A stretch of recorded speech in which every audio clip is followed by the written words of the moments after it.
Buenas, buenas tardes, profesora.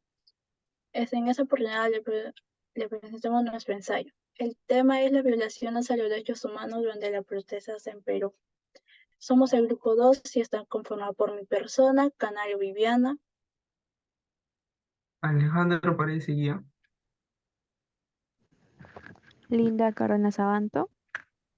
Y Romina Guamaní Estrada. La violación a los derechos humanos se refiere a las acciones por parte del Estado a agentes o personas de poder que atentan, afectan y vulneran los derechos fundamentales. Las principales violaciones de los derechos humanos son la discriminación, el terrorismo, la represión, la censura, entre otros.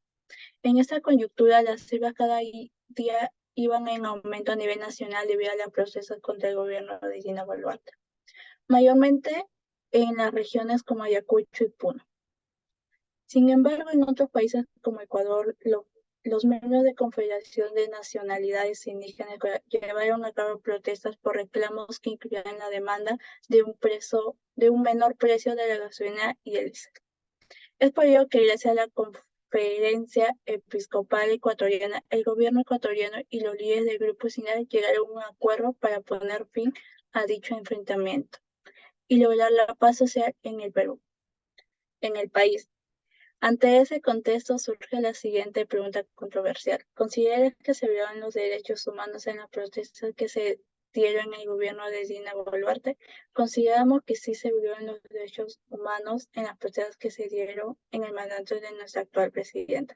A continuación detallaremos nuestras razones enfocadas en los temas relacionados con la ética, como el Estado de Derecho, Estado y sociedad en el Perú y democracia, concepto de institucionalidad. En primer lugar, consideramos que se han producido graves violaciones a los derechos humanos durante las protestas porque se evidencia un uso indiscriminado y desmedido de la fuerza por parte de las autoridades, así como una preocupante falta de salvaguardia de los derechos de mujeres y niños. Estas manifestaciones han dejado a su paso víctimas civiles, entre las que se cuentan mujeres que protestaban pacíficamente, muchas de ellas portando a sus pequeños en sus espaldas.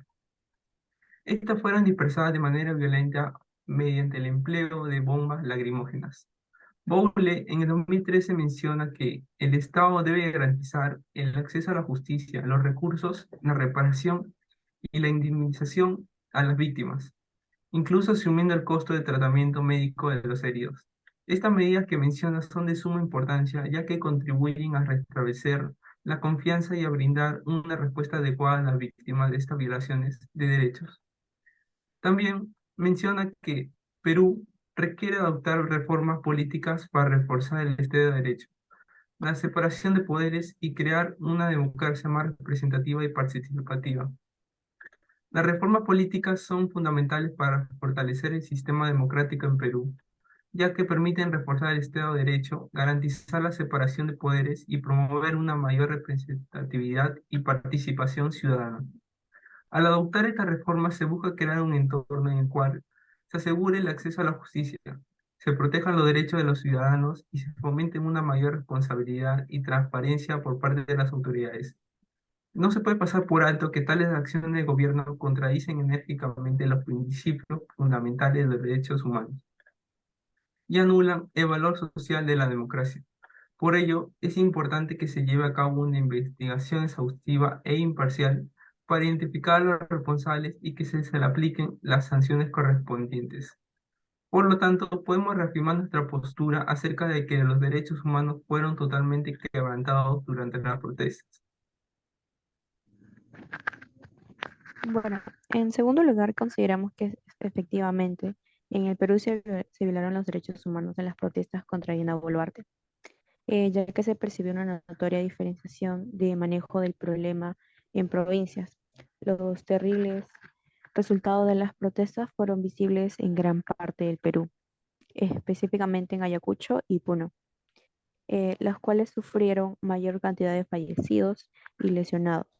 Como es de conocimiento general, nuestro país es una diversidad de culturas. Una de ellas es la la población indígena que reside en la sierra peruana. Muchos de estos ciudadanos vieron en las manifestaciones una manera de hacerse notar y poder alzar la voz y reclamar sus derechos y oportunidades. Referente a esto, es importante recalcar que existe un marco regulatorio en el que se engloba el derecho a la protesta y la movilización en espacios públicos y privados, como lo estipula la Constitución Política del Perú.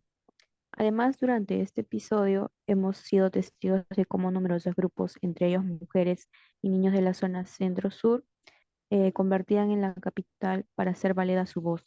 No obstante, tuvieron un rechazo y violencia por parte de los representantes del Estado. Ello demuestra en las declaraciones del Ministerio de Educación, Óscar Becerra, en el 2023, quien declaró lo siguiente: ni siquiera los animales exponen a sus hijos, se les puede llamar madres a las que llevan a sus hijos y los exponen a la violencia a lo cual estamos siendo testigos. Sus palabras en sí generaron controversia, pues demostraron que poca tolerancia y respeto hacia los manifestantes y las agresiones provocadas en este contexto pueden tener un trastorno serio social. Si bien es cierto, es en el Perú hoy no es el mismo que el siglo XX o XXI, 20 que es, aún arrastramos estereotipos, prejuicios y representaciones racistas que están profundamente arraigados. Por ello es importante el análisis profundo de las decisiones tomadas frente a esta problemática social que puede darse en entorno alejado a la ética. Le paso a mi compañera. En conclusión, podemos afirmar que efectivamente se violentaron los derechos humanos en las protestas contra Dina Boluarte, bajo los temas, los tópicos de Estado de Derecho y democracia e ciudadanía intercultural, debido a que se utilizó un uso desmedido de las fuerzas policiales y armadas buscando controlar estas manifestaciones, y a su vez también se visibilizó una connotación racial dentro de esta, ya que hubo diferente trato en las manifestaciones. De esta manera se recalca que esta situación no es la primera que ocurre en nuestro país, pues ya han existido antecedentes. Por ello, se incita o se invita al Estado a realizar una estrategia, a tomar decisiones que realmente sean efectivas para afrontar este tipo de situaciones, estas manifestaciones, grandes manifestaciones sociales, con el fin de garantizar el bienestar de todos los ciudadanos. Este caso creemos que debe seguir siendo investigado a profundidad para dar con los verdaderos responsables de las muertes y los heridos que dejaron, y, de ser el caso, otorgar la indemnización a las familias correspondientes. Eso sería todo. Muchas gracias.